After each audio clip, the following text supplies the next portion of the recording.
প্রিয় কক্সবাজারবাসী, আপনারা কেমন আছেন? আলহামদুলিল্লাহ, আল্লাহ আমাকে ভালো রেখেছেন। কক্সবাজার এসে আরো বেশি ভালো লাগছে, কারণ মন মরা মানুষগুলো কিংবা পারিবারিক ভাবে যাদের একটু দ্বন্দ্ব আছে, বাচ্চাদেরকে যারা সময় দিতে পারে না, কিংবা মানসিক অথবা শারীরিক ভাবে অসুস্থ, তারা একটু প্রশান্তির জন্য একটা জায়গায় ছুটে আসে বাংলাদেশে। তার নাম কি? তো এই জায়গায় আসলে অসুস্থ মানুষও সুস্থ করে দেন কে? কারণ এখানে সেই পরিবেশ আছে। আর এখানের মানুষগুলো সরাসরি ডাক্তারি না পড়লেও এক প্রকার মানসিক ভাবে ডাক্তারের কাজই করেন। এত মায়া, এত মহাব্বত, এত মেহমানদারি। সারা বাংলাদেশ এবং বিশ্বের যে কোনো জায়গা থেকেই তো মানুষ এখানে আসে। কক্সবাজারের মানুষেরা যদি মেহমানদারিতে ঠিক মতো না করতেন তাহলে কেউ আসতো? আমার তো মনে হয় বাংলাদেশে মেহমানদারিতে ফার্স্ট যদি কোনো পুরস্কার থাকে তাহলে কক্সবাজারবাসীকে দেওয়া উচিত।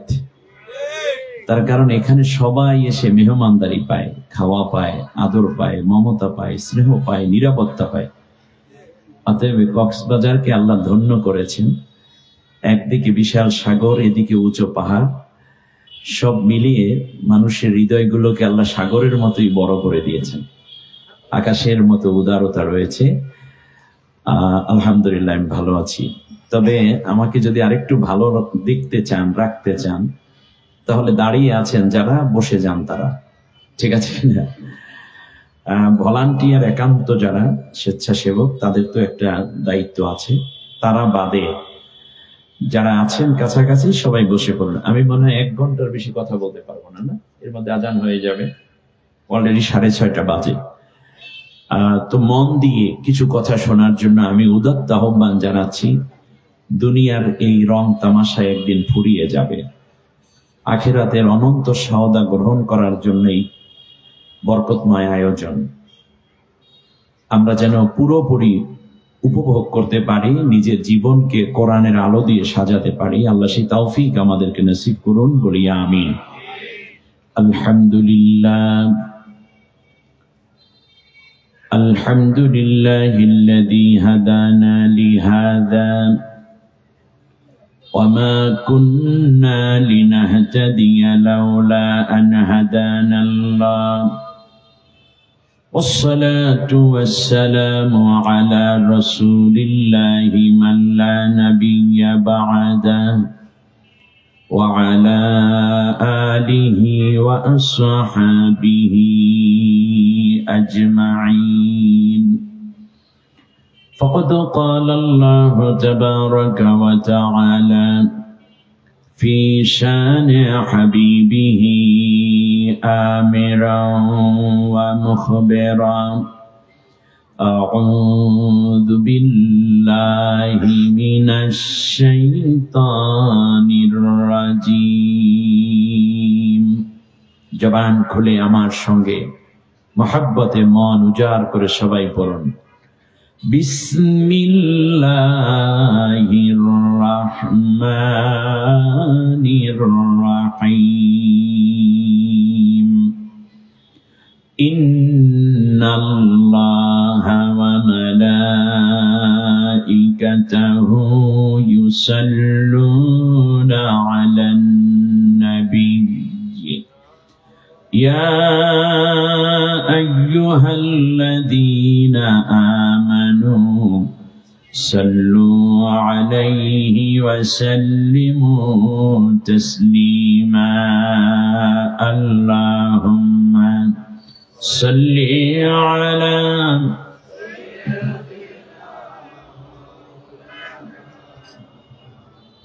ওয়া আলা আলি সাইয়্যিদিনা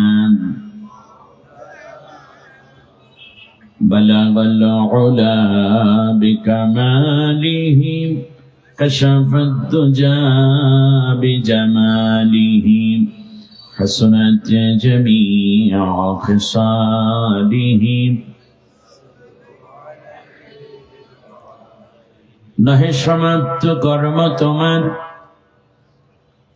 নহে সমাপ্ত কর্ম তোমার, অবসর কোথা বিশ্রামের, উজ্জ্বল হয়ে ফোটেনি কাজিও সুবিমল জ্যোতি ইসলামের। বালাগাল উলা বিকামালিহি কাশাফাত দুজা বিজামালিহি হাসনাত জামিউ খিসালিহি। মোহাব্বত জিকির করুন লা ইলাহা ইল্লাল্লাহ।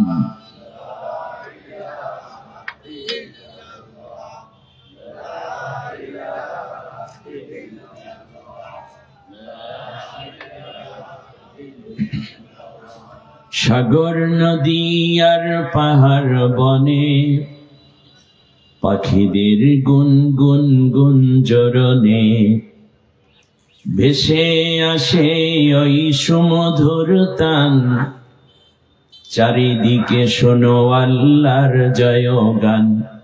আল্লাহ মহান, আল্লাহ মহান, আল্লাহ মহান। ঠিক না? যখন তুমি ছোট্ট ছিলে, দাঁত ছিল না মুখে, তরল খাবার দিলেন আল্লাহ মা জননীর বুকে, তোমার মা জননীর বুকে। সেই আল্লাহ রে ভইল না রে, ওই আল্লাহ রে ভইল না রে, জীবন জাগার থাক সেই আল্লাহর বিধান কায়েমে থাকিও সজাগ। আল্লাহ রে ডাক রে বান্দা, ওই আল্লাহ রে ডাক। লা ইলাহা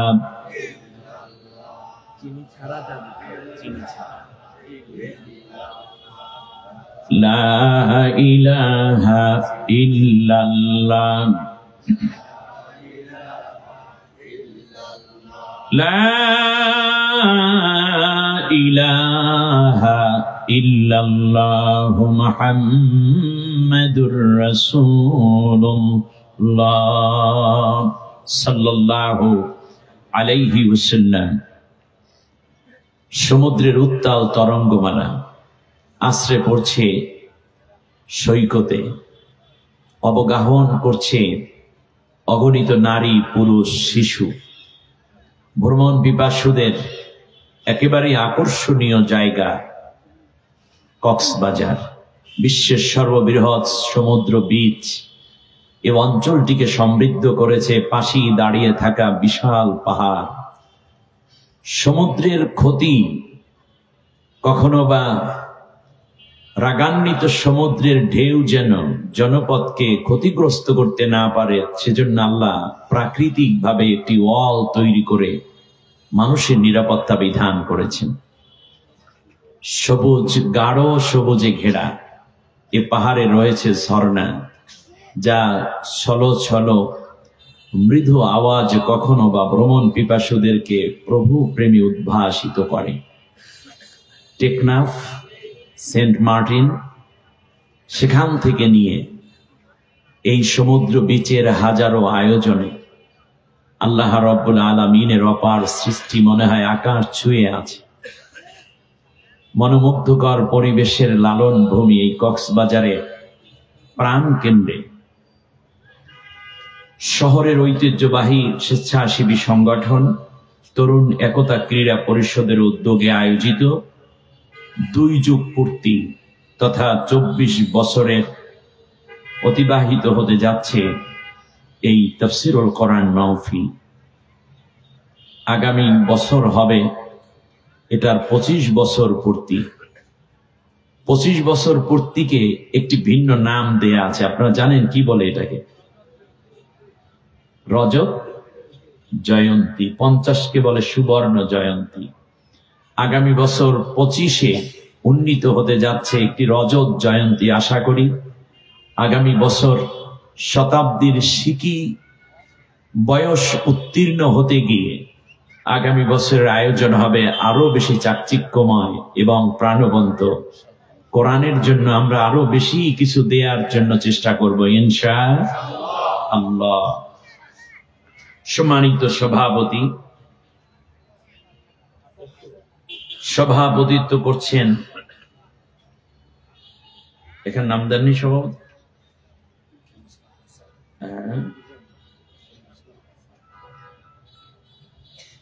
এই যে জি, আচ্ছা ঠিক আছে, বুঝতে পারছি। আলহামদুলিল্লাহ হচ্ছে একেবারে সাদা অক্ষরে তো। জনাব আমিনুল ইসলাম হাসান, সিনিয়র সহ সভাপতি, কক্সবাজার দোকান মালিক সমিতি ফেডারেশন। কোরআনের জন্য আল্লাহ তাকে সুস্থতা এবং দীর্ঘ নেক হায়াত দিয়ে আরো খেদমত করার তৌফিক দিন। আরো সভাপতিত্ব করবেন জনাব আলহাজ Firoz Ahmed Osmani, chairman Cox's Bazar city centre. আল্লাহ তাআলা যেমন তাদেরকে সম্মান দিয়েছেন, তারা কোরআনকেও মাথায় তুলে রেখেছে, সুবহানাল্লাহ। আয়োজিত এই মাহফিলের সম্মানিত বিশেষ অতিথিবৃন্দ, বিশেষ করে উলামায়ে কেরাম, কেন্দ্রীয় ঈদগাহ ময়দান কক্সবাজারে আয়োজিত এই মাহফিলে প্রধান মুফাসসির হিসাবে আপনাদের সামনে গুরুত্বপূর্ণ হেদায়েতি বক্তব্য পেশ করবেন আন্তর্জাতিক খ্যাতি সম্পন্ন মুফাসসিরে কোরআন, ইসলামিক স্কলার, তাহরিকে খতমে নবুওয়াত বাংলাদেশের সম্মানিত আমির, বিশেষ করে বাতিলের রক্তচক্ষু উপেক্ষা করে জ্ঞান এবং যুক্তি দালিলিক কথার মাধ্যমে বাংলাদেশের বড় বড় নাস্তিকদেরকে তিনি জবেহ করার মতো জ্ঞানী জবেহ দেওয়ার সুযোগ পেয়েছেন। মুসলমানদের গর্ব। শাহরিয়ার কবিরের মতো, নিঝুম মজুমদারের মতো পাগলগুলোকে ঠান্ডা করার জন্য এনায়েতুল্লাহ আব্বাসীকে আল্লাহ এই জমিনে পাঠিয়ে রেখেছেন, ঠিক না বলেন? তিনি তো চ্যালেঞ্জ করেন বিভিন্ন বিষয়ে, পলিটিক্যাল, ইকোনমি, সায়েন্স, টেকনোলজি, কোরআন, হাদিস, ইজমা, কিয়াস, ইতিহাস, অর্থনীতি, শিক্ষানীতি। মনে হয় যেন সব জ্ঞানের প্রতিটি শাখায় তার দারুণ পদচারণা। আল্লাহ রাব্বুল আলামিন মুফতি ডক্টর ইনায়েতুল্লাহ আব্বাসী সিদ্দিকী হাফিজাহুল্লাহ আকরামাহুল্লাহ তাকে যথাসময়ে যথার্থ কথাগুলো উপস্থাপন করার তৌফিক দান করুন। জনপুরি দরবারের সম্মানিত আধ্যাত্মিক এই রাহবারকে আল্লাহ তাআলা সুস্থতা দিন, দীর্ঘ নেক হায়াত দিন, উম্মার প্রয়োজনে আরো বেশি ভূমিকা পালনের তৌফিক দান করুন। কথা বলবেন এই বীর চট্টলা এবং কক্সবাজার সহ বাংলাদেশে তাওহীদি জনতার হৃদয়ের স্পন্দন, এতদ অঞ্চলের সিংহ পুরুষ মাজলুম আলিমী দ্বীন, বারবার কারা নির্যাতনে এই বার্ধক্যেও যিনি ছিলেন, দাঁড়িয়ে থাকা বাতিলের বিরুদ্ধে এক খোলা তলোয়ারের মতোই জনাব আলহাজ শাহজাহান চৌধুরী, সাবেক এমপি ও হুইপ এবং প্যানেল স্পিকার, বাংলাদেশ জাতীয় সংসদ, চট্টগ্রাম মহানগরীর সম্মানিত আমির, কর্মপরিষদের অন্যতম সদস্য, কোরআনের কথাগুলো যথাসময়ে তাকে উপস্থাপন করার তৌফিক দিন বলি আমি। কথা বলবেন মাওলানা কামরুল ইসলাম সাইদ আনসারী সাহেব, অত্যন্ত মিশুক মানুষ, প্রত্যেকেই সরল, কিন্তু আশিদ্দাউ আলাল কুফফারি রুহামাউ বাইনাহুম, মোমেনদের প্রতি খুব দয়ালু, কাফেরদের ব্যাপারে চূড়ান্ত কঠোর, ঠিক না বলেন? আরো বিশেষ মেহমান হিসাবে থাকবেন তরুণ ইসলামী চিন্তাবিদ মাসুম বিল্লাহ ইবনে নাঈম, আবরার হোসাইন আসহাবি, হাফেজ করে রুহুল আশরাফ সহ অনেকে। আয়োজিত এই প্রোগ্রামে মঞ্চে উপবিষ্ট এলাকার স্বনামধন্য ব্যবসায়ী বৃন্দ, ব্যবসায়ীদেরকে আল্লাহ দারুণ ভালোবাসেন, আল্লাহ নিজেও ব্যবসা করেন, সুবহানাল্লাহ। আল্লাহ তাআলা কোরআনের মধ্যে 9 জায়গায় নিজের ব্যবসার কথা খবর দিয়েছে, সুবহানাল্লাহ। আল্লাহ তাআলা বলতেছেন আমি একটা ব্যবসা করব, কিন্তু তোমাদের সাথে, মানুষের সাথে আল্লাহ ব্যবসা করেন। আল্লাহ তাআলা বলেন ইন্নাল্লাহা ইশতারা মিনাল মুমিনিনা আনফুসাহুম ওয়া আমওয়ালাহুম বিআন্না লাহুমুল জান্নাহ। আল্লাহ তাআলা বলছেন আমি একজন ক্রেতা হয়ে আসছি তোমার কাছে, দুইটা জিনিস কিনবো। সুবহানাল্লাহ। মুমিনের কাছ থেকে আল্লাহ আবার সব দোকানে কেনে না, এটা একটা ব্যাপার আছে। আমাদেরও উচিত নয় সব দোকান থেকে সওদা করা, ঠিক না? আল্লাহ তাআলা বলেন দুনিয়ায় আমার অনেক বান্দা বান্দি আছে, কিন্তু আমি ক্রয় করব মুমিনদের কাছ থেকে। মুমিনের দোকানে আমার সওদা আছে। সুবহানাল্লাহ। কার দোকানে?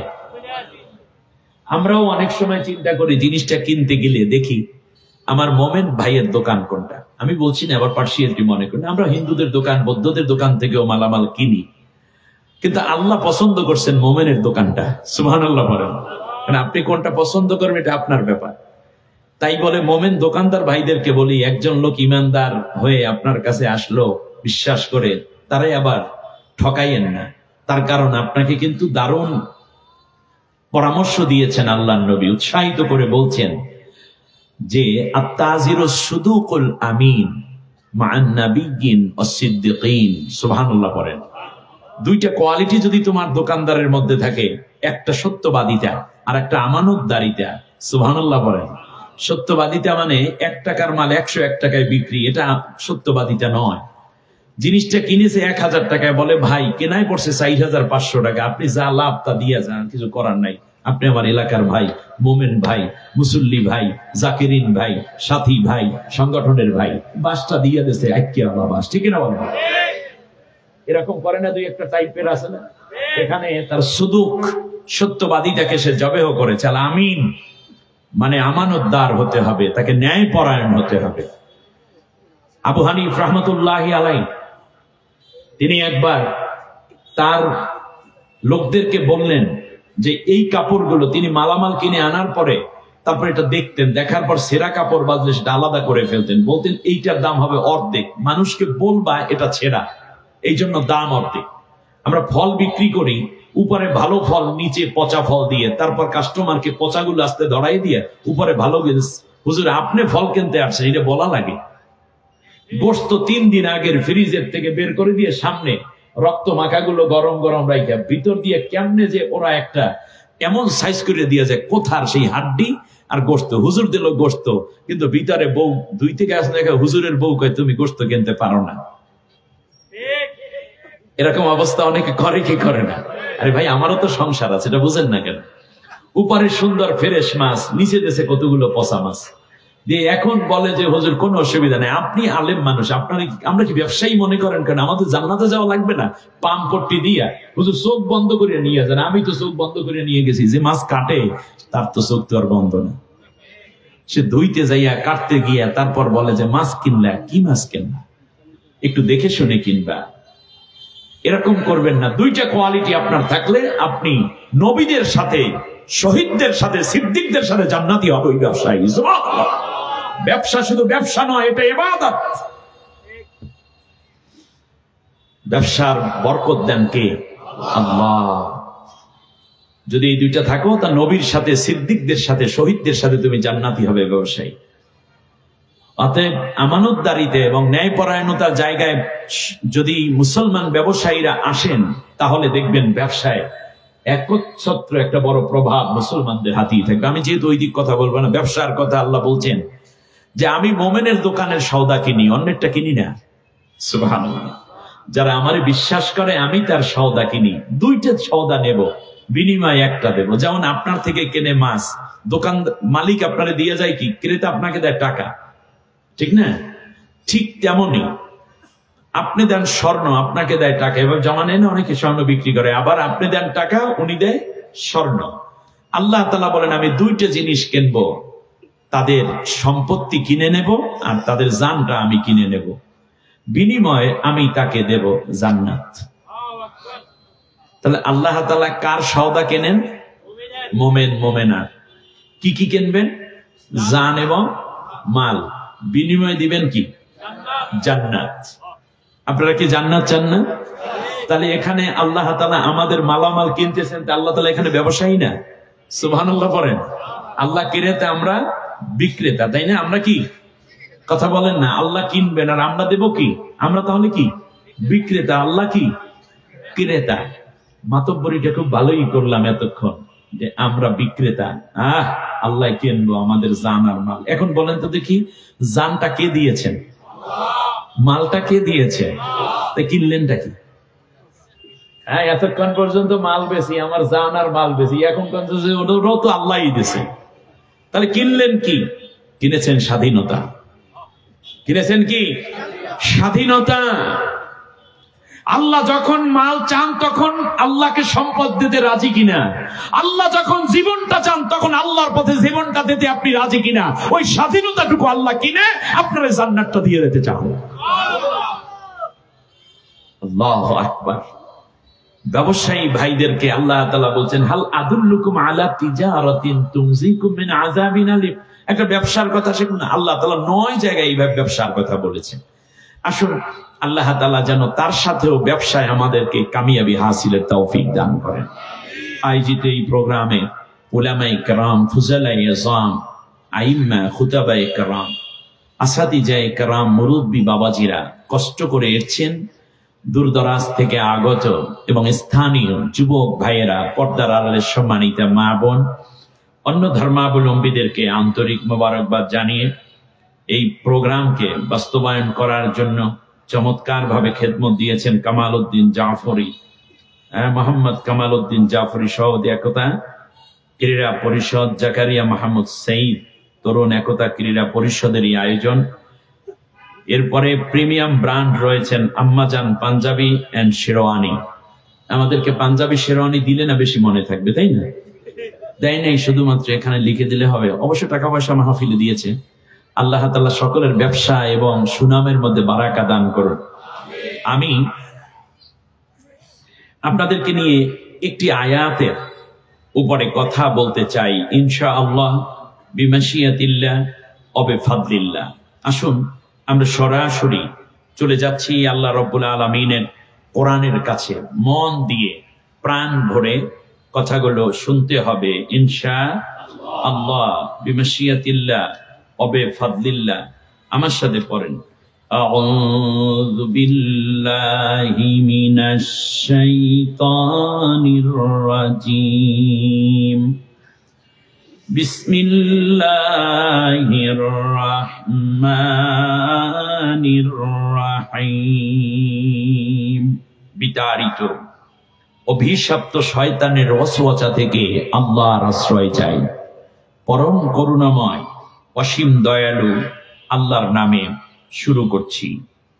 ওয়া'তাসিমু বিহাবলিল্লাহি জামিআন ওয়া লা তাফাররাকু واذكروا نعمة الله عليكم إذ كنتم أعداء فألف بين قلوبكم فأصبحتم بنعمته إخوانا وكنتم على شفا حفرة من النار فأنقذكم منها كذلك يبين الله لكم آياته لعلكم تهتدون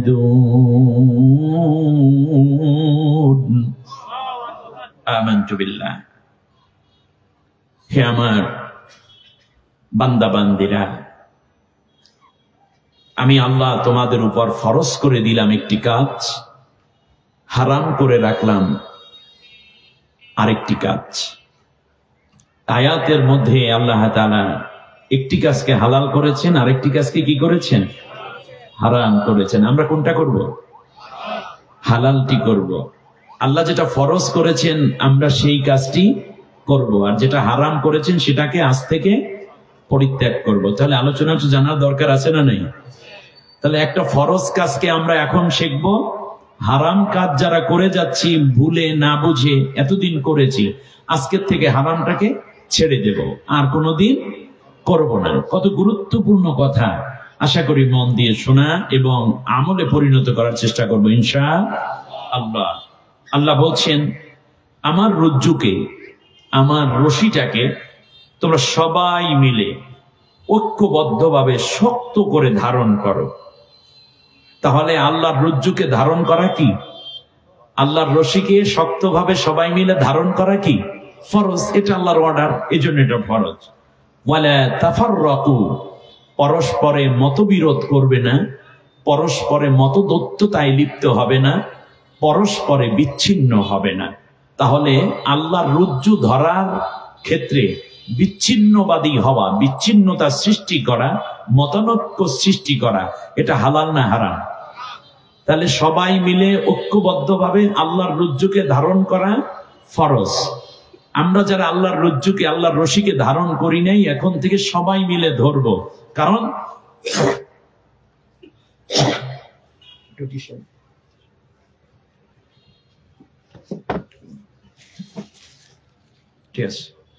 এটা ধারণ করা কি? ফরজ। সরি, আমাকে মাফ করবেন। ধারণ করা ফরজ, আর বিচ্ছিন্নতা সৃষ্টি করা কি? হারাম। আমরা ফরজ আদায় করতে রাজি আছি? কে কে রাজি? দুইটা হাত উঁচু করে আল্লাহকে দেখায়।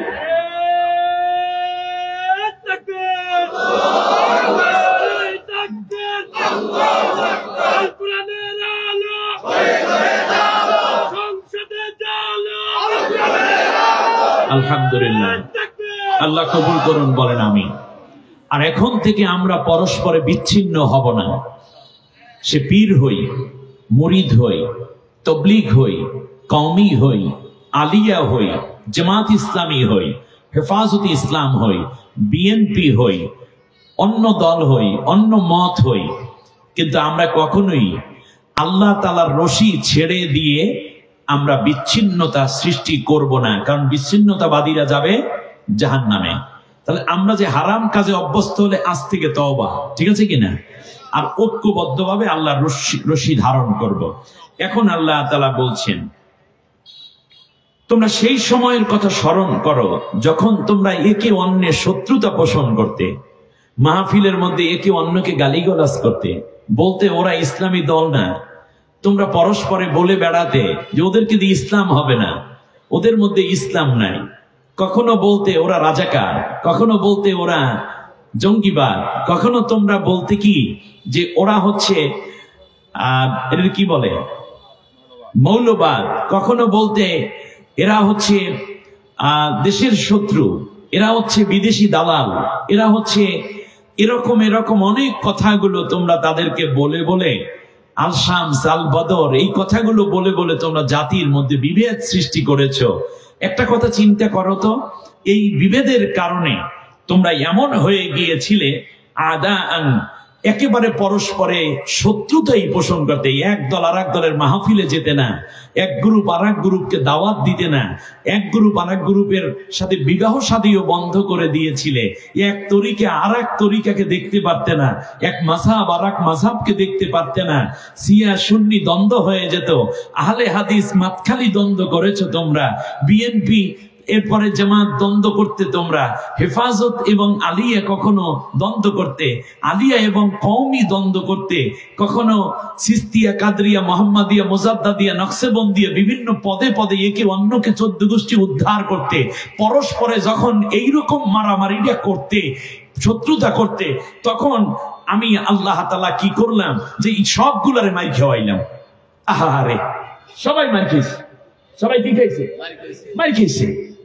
সবাই মার খাওয়ার কারণ তোমরা পরস্পরে বিচ্ছিন্ন ছিলে। মায়ের খাইয়া খাইয়া সবাই এক পর্যায়ে সাইজ হয়ে গেছো।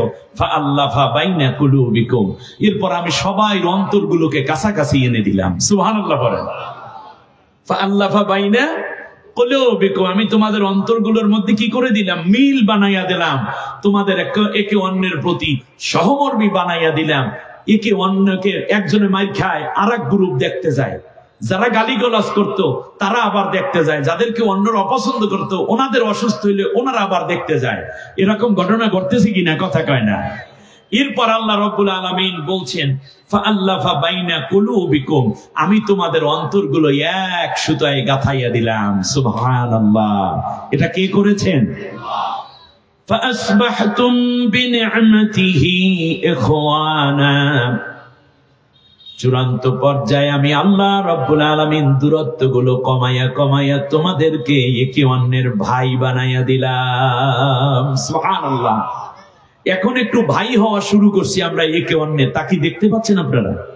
হ্যাঁ, সবাই সবাইকে ভালোবাসি। এটা কার দয়া? কথা বলে না, কার দয়া?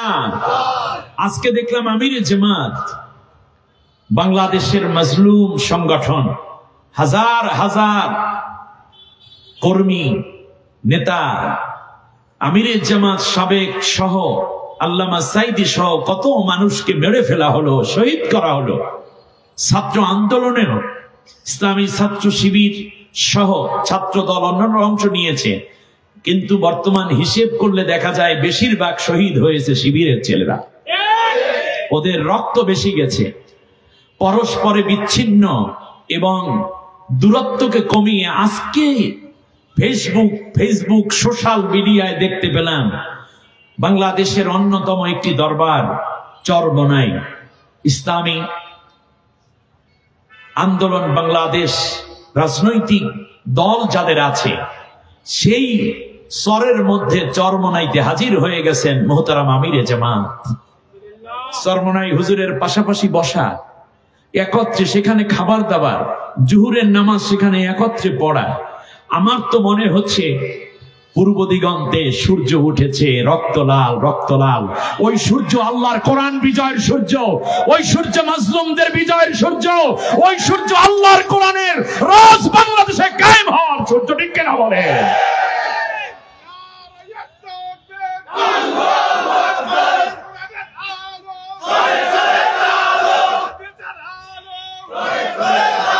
আল্লাহ তাআলা এই মহব্বত তৈরি করে দিয়েছেন। আমরা কেন একে অন্যকে ভালোবাসতে পারবো না সে কথা ওই আয়াতের পরে আমি আপনাদেরকে দিচ্ছি। আমার মনে হয় আমাদের কাছাকাছি আসা দরকার।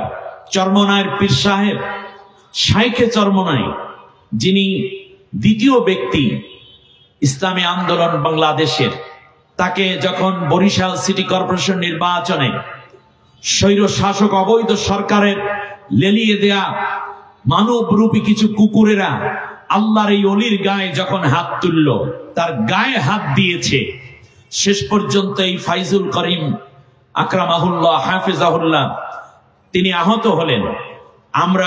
আমার নেতৃত্বে ঢাকা থেকে এক ঝাঁক আলেম তাকে দেখতে এসেছি, জড়িয়ে ধরে কেঁদেছেন, তাকে নিয়ে দোয়া করেছি। তিনি বলেছিলেন যে আমার গায়ে যারা হাত তুললো, আমার রক্ত যারা ঝরালো, অচিরেই তাদের চূড়ান্ত পতন হবে এবং সেটা আল্লাহ আমাকে নিজ চোখে দেখার সুযোগ করে দিবেন। সুতরাং আমরা মনে করি শহীদের রক্তে ভেজা এই জমিন আর কোনদিন কোন তাগুতের হাতে যাবে না, বাতিলের হাতে যাবে না, নাস্তিকের হাতে যাবে না, সন্ত্রাসীর হাতে যাবে না, ইসলাম বিরোধী কোন শক্তির হাতে বাংলাদেশ আর পরাজিত হবে না। বাংলাদেশ সঠিক জায়গায় দাঁড়াবে আল্লাহর কোরআনের বিজয়ের মাধ্যমে।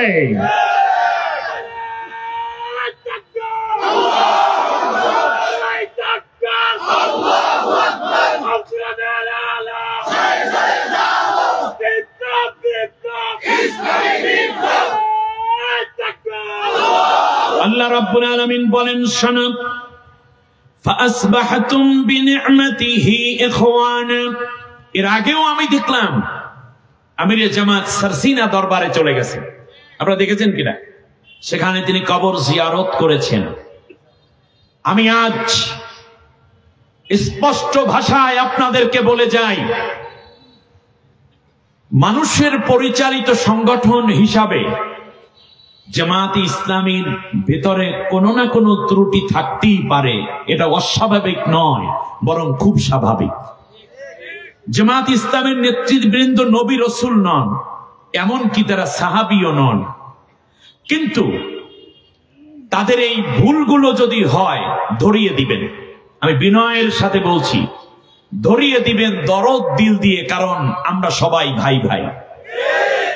আপনার ভুল যদি হয় আমি ধরিয়ে দেব, আমরা সংশোধন হব, কিন্তু কাদা চোরাচুরি করে কোনোদিনও ইসলাম বিরোধী শক্তিকে বাংলাদেশের মসনদে আর কোনোদিন আমরা বসতে দেব না। ঠিক কিনা বলেন? আমাদের তো প্ল্যাটফর্ম আছে, জামাত ইসলামীর নেতৃবৃন্দের ব্যাপারে যথেষ্ট উদার, কিন্তু বাইরে বাইরে বলে সাধারণ মুসলমানদেরকে বিভ্রান্ত করার মধ্যে কোনো ফায়দা নাই। নবীর একটি হাদিস খুব মনে পড়ে। তার আগে বাংলাদেশে বিগত 1 শতাব্দীতে ইসলামী যে রাজনীতি আছে, ইসলামী যে ব্যাংক সিস্টেম আছে, ইসলামী হাসপাতাল করা যায়, ইসলামিক স্কুল করা যায়, ইসলামিক ইউনিভার্সিটি করা যায়, হাজার হাজার লক্ষ লক্ষ জেনারেল শিক্ষিত ছেলেদেরকেও যে ইসলামী জ্ঞান বিজ্ঞানে পরিপক্ক করে তোলা যায়, সেই ক্ষেত্রে রাজনৈতিক মুরব্বী হচ্ছে জামাত ইসলামী। বাংলাদেশ সহ এই ভারতীয় উপমহাদেশ এবং বিশ্বে এই কথা অস্বীকার করার কোনো সুযোগ নাই। কারণ চরমনাই সেই দিন মাত্র এসেছেন হাফিজি হুজুর রহমতুল্লাহ আলাই, এই তো রাজনীতি করে দুনিয়ার থেকে বিদায় হয়ে গেলেন। আরো কিছু রাজনৈতিক দল আছে, কিন্তু আমি মনে করি ইসলামী রাজনীতির গোড়াপত্তন এই শতাব্দীতে করেছে যারা, তার নাম সৈয়দ আবুল আলা মওদুদী রহমতুল্লাহ আলাই এবং জামাত ইসলামী তার প্রতিষ্ঠিত দল। এই কথা তো অস্বীকার করার কোনো সুযোগ নেই। সুতরাং এই যে বিশাল দলটি, আমরা যদি একটু সামিল হয়ে যাই তাদের সাথে, তাহলে এই দলটা মজবুত হয়, তাদেরকে ইসলাহ করাও সম্ভব এবং ইসলামী বিজয়ের রাস্তাটা সহজ করা আরো বেশি আমাদের জন্য অল্প সময়ের ব্যবধানে আমরা এই বিজয়টা দেখার সুযোগ তৈরি হবে। ঠিক না বলেন? কেন এত কৃপণতা আমরা করব? আমি সেই দিন একটা বক্তব্য দেখেছি, বিনয়ের সাথে আমি উচ্চারণ করতে চাই, যদিও না করলেই ভালো হতো। শাইখে চরমনাই সেই দিন বলেছেন যে কওমি আলেমরা কেউ কেউ জামাতের পথে চলা শুরু করে দিয়েছে। আমি তো মনে করি কওমি সব জামাতের ভিতর গিয়ে পুরো জামাতটাকে কওমি জামাত বানাই ফেলা দরকার। কারণ কওমিদের মধ্যে এমন যোগ্যতা সম্পন্ন আলেম আছেন যেটা জামাত ইসলামের মধ্যে সংখ্যায় কম, এটা আমি স্বীকার করি। কওমি ওলামায়ে কেরামরা যথেষ্ট হাদিস বিশারদ, ফিকহ বিশারদ, তাফসীর বিশারদ। আসেন না, আমিও তো কওমি মাদ্রাসা থেকে পারে, সবাই চলে আসি। আমি ইউনিভার্সিটিতে পড়া মানুষ, আমি মাদ্রাসায় আলিয়ায় পড়া মানুষ। আসেন না, সব কওমির আগামীকাল 1 লক্ষ কওমি সেরা আলেম জামাত ইসলামী যোগদান করে। চেষ্টা করুন আগামী 5 বছরের মধ্যে পুরো জামাতে আমির থেকে সব জায়গায় কওমিরই নেতৃত্ব দেন। নেতৃত্বের জন্য জামাত কোনোদিন পাগল না। আপনারা আসলে জামাত ইসলামী যত মজবুত হবে, তার চেয়ে আল্লাহর কোরআন ইসলামী হুকুমত বেশি মজবুত হবে। ঠিক কিনা বলেন? সুতরাং কওমিদের আসতে হবে। আর না হয় বলেন জামাত ইসলামীর ভাইরা কওমি মাদ্রাসায় গিয়ে শিখুক, কিন্তু কাদা সরাসরি করার কোনো সুযোগ নাই। শাইখে চরমনাই আমার একদিকে বন্ধু মানুষ, আর একদিকে আধ্যাত্মিকতায় তিনি অনেক ঊর্ধ্বে। এজন্য আমি আহ্বান করব, এভাবে আমাদেরকে আর আলাদা করে রাখেন না। কওমি একদিকে জামাত আর একদিকে, এটা থাকবে না, বরং পুরো জামাতকে গিলে ফেলতে হবে কওমিদের। এই টার্গেট করেন, পুরো জামাতকে আমরা গিলে ফেলবো কওমিরা। ঠিক না বলেন? এখানে যারা জামাত করেন, পুরো কওমি ভাইরা যদি জামাতে এসে জামাতের এই গিল্লা তারা যদি সুন্দর করে ইসলামকে আরো ভালো সাজায়, আপনারা কি বেজার হবেন না খুশি হবেন? এই দেখেন, দেখছেন কি উদারতা, কি উদারতা আমাদের। আল্লাহ নবীর একটা হাদিস, নবীজি বলেছেন ফাত্তাবিউস সিওয়াদাল আযম ফাইন্নাহু মান শাদ্দা শাদ্দা ফিন্নার। শুনতেছেন আমার কথা আপনারা? আব্দুল্লাহ ইবনে ওমর রাদিয়াল্লাহু তাআলা আনহুমা থেকে বর্ণিত এই হাদিস।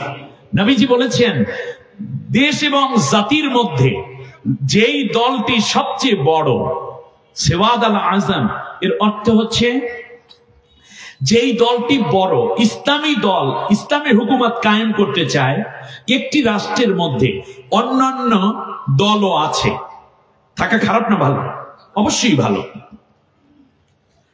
কিন্তু একটা দল তো বড় থাকে, যেই দলের হাসপাতাল আছে, মেডিকেল কলেজ আছে, ইউনিভার্সিটি আছে, যেই দলের মধ্যে পুলিশ হওয়ার যোগ্যতা সম্পন্ন অনেক লোক আছে, ম্যাজিস্ট্রেট হওয়ার যোগ্যতা সম্পন্ন লোক আছে, যেই দলের মধ্যে ডাক্তার আছে, ব্যারিস্টার আছে, উকিল আছে, যেই দলের মধ্যে দেখবা ঔষধ কোম্পানি আছে, পেপার পত্রিকা আছে, লেখক আছে, সাহিত্যিক আছে, গবেষক আছে, মেম্বার হইতে পারে, চেয়ারম্যান হইতে পারে, কারণ নেতৃত্ব দিতে যোগ্যতা সম্পন্ন লোক লাগবে নাকি লাগবে না? লাগবে। এই ক্ষেত্রে সবাই কম বেশি আছে, কিন্তু নবীর নির্দেশ হলো যেই দলটি সবচেয়ে বড়, যাদের দ্বারা ইসলামী হুকুমত তাড়াতাড়ি সম্ভব, তোমরা সব আমার উম্মত সবাই মিলে ওই দলটাকে অনুসরণ করো, ওই দলটাকে সমর্থন দাও, তাহলে তাড়াতাড়ি ইসলামী হুকুমত কায়েম হয়ে যাবে, দেশের মধ্যে মাদক বন্ধ হয়ে যাবে, জিনা বন্ধ হয়ে যাবে, দুর্নীতি বন্ধ হয়ে যাবে, ঘুষ বন্ধ হয়ে যাবে, সুদ বন্ধ হয়ে যাবে, সব মানুষগুলো নামাজি হবে, নারীরা পর্দাপশীরা মতো চলবে, হালাল ব্যবসা শুরু হয়ে যাবে, সমস্ত অপকর্ম বন্ধ হয়ে যাবে। সুতরাং ওই দলটাকে আগে তাড়াতাড়ি সংসদে পাঠাইয়া আমার কোরআনের, আল্লাহর কোরআনের রাজ কায়েমে সহযোগী হয়ে যাও। পরের কথাটা খুব জটিল। এরপরে নবী বললেন, যদি এইটা না কইরা পিছনে পিছনে যদি পড়ে থাকো, সাজ্জা ফিন্নার, সে কিন্তু জাহান্নামী হবে। সহজ কথা না কঠিন কথা? সামনে যে সুযোগটুকু আসতেছে, আমরা চেষ্টা করব বড় দলটিকে ছোট ছোট সবাই মিলে বিজয়ের জন্য প্রস্তুত করে তাদেরকে সংসদে কোরআনের কথা বলার জন্য আল্লাহর হাতে সুপর্দ করে দেব ইনশাআল্লাহ। সবাই রাজি? সবাই রাজি? আল্লাহ কবুল করুন, বলেন আমিন। আমি এই কথাটা অনেক সময় উদাহরণ দিতে গিয়ে এভাবে বলি যে ভাই, মনে করেন সামনে একটা বড় রকমের ইলেকশন হবে, আমরা 100 গ্রুপের 100 জন বিমান ভাড়া করে নবীর কাছে চলে গেলাম মদিনায়। কথার কথা, সরমনাই আছে, সরসিনে আছে, মোকামি আছে, ফুরফুরা আছে, জৈনপুর আছে, এরপরে কি, এরপরে খানকায় আব্বাসিয়া আছে, এইদিকে হানাফির গ্রুপ একজন, শাফি গ্রুপ একজন, মালিকি হাম্বলি, এটা গেল লামাজাবি মাতখালি, এরা গেল আহলে হাদিস গেল, এরপরে সিস্তিয়া, কাদরিয়া, মোহাম্মদিয়া, মোজাদ্দিয়া, নকশবন্দিয়াও গেল, এরপর এলাকার ব্যবসায়ী নেতৃবৃন্দের মধ্যে থেকে একজন গেল, আবার বিভিন্ন বিভাগ থেকে একজন করে গেল, এরপর সব মিলে 101 জন, 2 জন, 5 জন যা আছে সব গ্রুপ মিল্লা নবীর কাছে পরামর্শ নিতে গেলাম। যাওয়ার পরে সবাই মিলে 2 জন প্রতিনিধি হইল 102 জনের মধ্যে, বললো যে নবী, আগামী সংসদে কোন দলকে আমরা সমর্থন দিয়া তাড়াতাড়ি কইরা বাংলাদেশ ইসলামী হুকুমতের জন্য কি করলে ভালো হয়, আমাদেরকে একটু পরামর্শ দেন। কথাটা বুঝছেন কিনা? এই একটু বরিশালী স্টাইলে বলতেছি, যদি সহজে বোঝেন। এরপর রাসূল সাল্লাল্লাহু আলাইহি ওয়াসাল্লাম বললেন, তোমরা তো আসছো বাংলাদেশ থেকে, ভারত পাশাপাশি বহুত ঝামেলা যাচ্ছে, তোমাদের যে কষ্ট হয় উম্মত, এটা আমি বুঝি, কিন্তু আল্লাহ তো তোমাদের দয়া কইরা তোমাদেরকে ভালোবাসে, তোমরা অনেক খেদমত করেছো, মসজিদ মাদ্রাসা বানাইছো, আমি তোমার উপর খুশি। তো সামনে নির্বাচন নিয়ে যেহেতু একটা প্রশ্ন করছো, তা ফাত্তাবিউ সিওয়াদ আল আজম, কোন দলের নাম নবী কয় নেই। নবী কইছে যেই দল দ্বারা ইসলাম হুকুমত তাড়াতাড়ি কায়েম সম্ভব, সেই দলকে তাড়াতাড়ি সমর্থন দিয়ে দিও। আর একটা কথা কইলাম, এরপরেও যদি আরো বেশি সময় নেও তাহলে কিন্তু জাহান্নামে যাবি, এমন কোনো কথা বলবি না যাতে ওই দলটা বিজয়ের ক্ষেত্রে কোনো সমস্যা হয়। নির্দেশনা কার? আল্লাহর নবী। নবী সাল্লাল্লাহু আলাইহি ওয়াসাল্লামের নবীর আদেশটা আমরা মানতে রাজি হব তো ইনশাআল্লাহ। আল্লাহ রাব্বুল আলামিন এবার বললেন, শোনো, وَكُنْتُمْ عَلَى شَفَا حُفْرَةٍ مِّنَ النَّارِ فَأَنقَذَكُم مِّنْهَا। কি সুন্দর কথা আল্লাহ মনে করাইয়া দিয়া বলেন, তোমরা ছিলে জাহান্নামের অগ্নিকুণ্ডের কিনারে। জাহান্নাম বাদ দেন, দেশের যে অবস্থা হয়েছিল, এইভাবে মাহফিল করা যাইতো? বিএনপির লোকেরা কি এই স্টেজে বসতে পারতো? জামাত ইসলামের কোন লোক কি বসতে পারতো? পারতো না। অন্যায়ের বিরুদ্ধে কথা বলার পরেও হুজুরের মাইক বন্ধ, হুজুরে আসতে পারবে না, অমুক হুজুরে আসলে চলবে না, এরে মারো, ওরে ধরো, মাইক কাইরা নিয়ে যায় ওই পুলিশ, ওই র্যাব, এই মামলা সেই মামলা, ইয়ের কাছে, ওসির কাছে যাও, ডিসির কাছে যাও, এলাকার নেতারে খাওয়ান দাও, তারপরে তার সভাপতি বানাও, এরপরে মাইকিং করো, তার নামটা বড় করে দাও, এরপর আবার অন্য গ্রুপে এসে ভিন্ন ভাবে আবার হামলা করে। এরকম কোরআনের মাহফিল কি স্পষ্ট করে করা যাইতো? নুরানি মাদ্রাসা, কওমি মাদ্রাসা গুলোকে তারা বানিয়েছিল আল কায়দার মাদ্রাসা, জঙ্গি সংগঠন, ঠিক কিনা বলেন? বিগত 15 বছর জঙ্গি করতে করতে আমার দেশের শত শত তরুণ তাজা প্রাণকে তারা হত্যা করেছে। দাড়ি টুপি থাকলেই এটা জঙ্গি, দাড়ি রাখা, বোরখা পরে ক্লাসে যাওয়া, এইটা ছেলে মেয়েদের জন্য ছিল বড় একটা হুমকির বিষয়, ঠিক কিনা? ভুলে গেছেন আপনারা, ভুলে গেছেন। সাফা হুফরাতিম মিনান নার, গাড়িটা নিয়ে যাইতাম 10 বার রাস্তায় রাস্তায় থামাইতো, হুজুর ব্যাগডালা খোলেন, আপনি নামেন, গাড়ির ভিতর কি আছে। হুজুরের গাড়িতে তারা ইয়াবা তালাশ করে, নাউজুবিল্লাহ বলেন। আমার বন্ধুগণ, এমনি করে করে প্রত্যেকটা জায়গায়, বাবা মারা গেছে, জানাজায় পর্যন্ত আসতে পারে নাই নির্দোষ জামায়াতের নেতা, 123টা মামলা। সর্বনাই হুজুরের মামলা, হেফাজতে ইসলাম মামুনুল হক সহ সবার বিরুদ্ধে মামলা। মনে হয় যেন বাংলাদেশটা একটা পুরোটাই কারাগার হয়ে গেছে। অকুনতুম আলা শাফা হুফরাতিম মিনান নার, তোমরা ছিলে আগুনের একেবারে কুণ্ডুলির কিনারে। ফাআনকাযাকুম মিনহা, আমি আল্লাহ এইটা থেকে তোমাদেরকে উদ্ধার করেছি। এখন উদ্ধার হয়েছেন কিনা জোরে বলেন না, একটু জোরে আলহামদুলিল্লাহ পড়েন, আওয়াজ দিয়ে পড়েন আলহামদুলিল্লাহ। كذلك يبين الله لكم آياته لعلكم تهتدون, আমি আল্লাহ এমনি করে করে তোমাদেরকে আমি আল্লাহর আয়াত বর্ণনা করে শুনাই, যাতে করে তোমরা হেদায়েত পেয়ে যেতে পারো। সুবহানাল্লাহ। তাহলে আমরা আল্লাহর রজ্জুকে শক্ত করে ধরবো, পরস্পরে বিচ্ছিন্ন হব না। এখন আল্লাহর রজ্জুটা কি, এটা আমাদের জানা দরকার, আর শক্ত করে ধরতে কিভাবে হয় সেটাও জানা দরকার। আমি আয়াত তেলাওয়াত করেছি সূরা আলে ইমরান থেকে, কোরআনের 3 নম্বর সূরা, 3য় সূরা। মোট আয়াত আছে 200টা। আমি তিলাওয়াত করে অনুবাদ করার চেষ্টা করেছি 103 নম্বর আয়াত। কোরআনের এই আয়াতটির মধ্যে রুকু আছে 20টি, মদিনায় অবতীর্ণ এই সূরা। সম্মানিত ভাইরা, এখন আমার দিকে একটু তাকান। আল্লাহ তাআলা বলছেন, ওয়াতাসিমু বিহাবলিল্লাহি জামিয়া, তোমরা সবাই মিলে আমি আল্লাহ তাআলা রশিটা শক্ত করে ধরো। এখন মানা হাবলুল্লাহ, হাবলুল্লাহটা কি? হাবলুল্লাহ হচ্ছে কোরআন। সমস্ত মুফাসসিরিন কেরাম একমত যে হাবলুল্লাহ আয় আল কোরআন, কোরআন ধরা। কোন কোন মুফাসসির বলেছেন হাবলুল্লাহ মানে ইসলাম। হাবলুল্লাহ মানে কি? ইসলাম। এখন তো ধরেন কোরআনটাই, কোরআনটা আসছে কোন দিক থেকে? নিচ থেকে না উপর থেকে? আরো জোরে বলেন, উপর থেকে। তাহলে কোরআনটা কি অন্ধকার না আলো? আলো। এই জন্য একটু আগে আমার ভাইরা স্লোগান দিছে, আল কোরআনের আলো ঘরে ঘরে জ্বলো, ঠিক না? কোরআনের মধ্যে কি আছে? আলো আছে। আল্লাহ রাব্বুল আলামিনের জন্য বলেছেন, শোনো, ফাআমিনু বিল্লাহি ওয়া রাসূলিহি ওয়ান নূরিল্লাযী আনজালনা। সূরা তাগাবুনের 8 নম্বর আয়াতে আল্লাহ তাআলা বলছেন এই কোরআনটা হচ্ছে আলো, এটাকে বলে নূর। আলো, আলোকে আরবিতে কি বলে? নূর। আবার এই কোরআন যিনি নাজিল করেছেন তিনিও আলোকিত, তিনিও আলোর আধার, আলোর উৎস। সুবহানাল্লাহ বলেন, নূরের উৎস। আল্লাহ রাব্বুল আলামিন বলেন, আমিও নূর।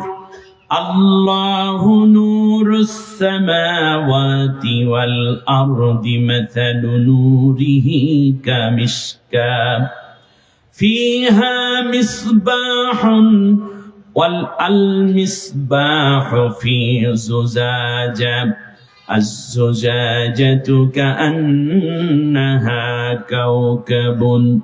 আল্লাহ রাব্বুল আলামিন বলেন, আমি আল্লাহ নূর। তাহলে আসছে অন্ধকার থেকে না আলো থেকে? আলো থেকে। ওই আলোর নাম আল্লাহ। এবার আল্লাহ রাব্বুল আলামিন বলেন, যেই জায়গায় আমি এই কোরআনটা রেখেছি সেটাও আলো দিয়ে ভরা। বাল্লুহু কুরআনুম মাজিদুন ফি লাওহিম মাহফুজ। কোরআন ছিল কোথায়? লাওহে মাহফুজে। লাওহে মাহফুজ হচ্ছে আল্লাহর আরশের ডান পাশ দিয়ে সাদা ধবধবে নূরের আলোয় ভরা একটি সিন্দুকের নাম, যার মধ্যে এই কোরআনের মূল কপিটা আল্লাহ রেখে দিয়েছেন। এই কোরআন আল্লাহ রাব্বুল আলামিন নাজিল করলেন। বলুন তো দেখি, এই কোরআন যিনি বহন করে নিয়ে আসলেন সেই ফেরেশতার নাম কি? জিবরিল আলাইহিস সালাম। অন্ধকার না আলো? নূর। সেখানে কি আছে? নূর। সমস্ত ফেরেশতাদের চেয়ে বেশি নূর তার, এই জন্য ফেরেশতাদের সর্দার। আল্লাহ রাব্বুল আলামিন বলেন, শোনো, এই জন্য আমি আল্লাহ তাআলা কোরআনকেও নূর বানাইয়া দিলাম। قد جاءكم من الله نور وكتاب مبين। আমি আল্লাহ নূর বানাইলাম, নূরিল্লাযী আনসালনা, আমি নূর নাজিল করেছি, মানে আলো নাজিল করেছি। এরপরে আল্লাহ তাআলা বলেন আমিও আলো, জিবরাইলও আলো। শুধু তাই নয়, যার কাছে আমি কোরআন নাজিল করেছি তিনিও একটা নূর। সুবহানাল্লাহ বলেন, কদ জাআকুম মিনাল্লাহি নূর, আল্লাহর পক্ষ থেকে আমার নূর এসে গেছে। ওয়া কিতাবুম মুবিন, আরেকটা স্পষ্ট কিতাব এসেছে, এই কিতাবটাও নূর। সুবহানাল্লাহ বলেন, এই নূর মানে হচ্ছে জ্ঞানের নূর। আল্লাহ রাব্বুল আলামিন বলেন, শোনো, এই নূরগুলো অন্ধকারে থাকা মানুষগুলোকে আলোর পথ দেখাবে। আলিফ লাম রা, কিতাবুন আনজালনাহু ইলাইকা লিতুখরিজান নাসা মিনাজ যুলুমাতি ইলান নূর। সুবহানাল্লাহ, আমি কোরআনের জন্য নাজিল করেছি যাতে করে অন্ধকারে থাকা মানুষদেরকে আলোর পথে নিয়ে আসতে পারো। সুবহানাল্লাহ বলেন। তাহলে এখানে দুইটা শব্দ আমরা পাই, একটি হচ্ছে নূর মানে আলো, আরেকটি হচ্ছে জাহিলিয়াত মানে কি? অন্ধকার। বলেন কি জাহিলিয়াত মানে কি? অন্ধকার। এই জাহিলিয়াত লালন করত যে, তাকে বলে আবু জাহেল। আবু জাহেল মানে কি? অন্ধকারের স্রষ্টা। অন্ধকার যে সৃষ্টি করে, অর্থনৈতিক অন্ধকার, রাজনৈতিক অন্ধকার, সামাজিক নৈতিক অন্ধকার, শিক্ষার মধ্যে অশিক্ষার অন্ধকার, জ্ঞানের অন্ধকার, অত্যাচারের অন্ধকার, জিনার অন্ধকার, ব্যভিচারের অন্ধকার, সমকামিতার অন্ধকার, মূর্তি পূজার অন্ধকার, সুদ ঘুষের অন্ধকার, অর্থ পাচারের অন্ধকার, মানবতা বিরোধী অপরাধের মাধ্যমে মানুষের মধ্যে হিংসা বিদ্বেষের অন্ধকার যারা ছড়ায়, তারাই হচ্ছে আবু জেহেলের উত্তরসূরি। ঠিক না বলেন? সেই অন্ধকার থেকে আলো, আলো লাগে কোন জায়গায় বলেন দেখি? যেখানে অন্ধকার সেখানেই কি লাগে? আলো লাগে। আর সেই আলোর জন্য আল্লাহ তাআলা আলো দিয়ে আলোর পথ দেখালেন। সুবহানাল্লাহ পড়বেন না? তাহলে বোঝা যায় কোরআনের মধ্যে আলো আছে। আল্লাহর নবী যখন কোরআন দিয়া শুরু করলেন, তখন অন্ধকার আলারা বৈশা রইছিল না, তার উপরে অত্যাচার করেছে। অতএব বোঝা যায় সমাজে মানুষ দুই প্রকার। এক প্রকার যায় কোরআনের আলোর দিকে, আর এক দল থাকে কোরআনের বাইরে কোরআনের আলো নিভাইয়া দেওয়ার জন্য। ঠিক না বলেন?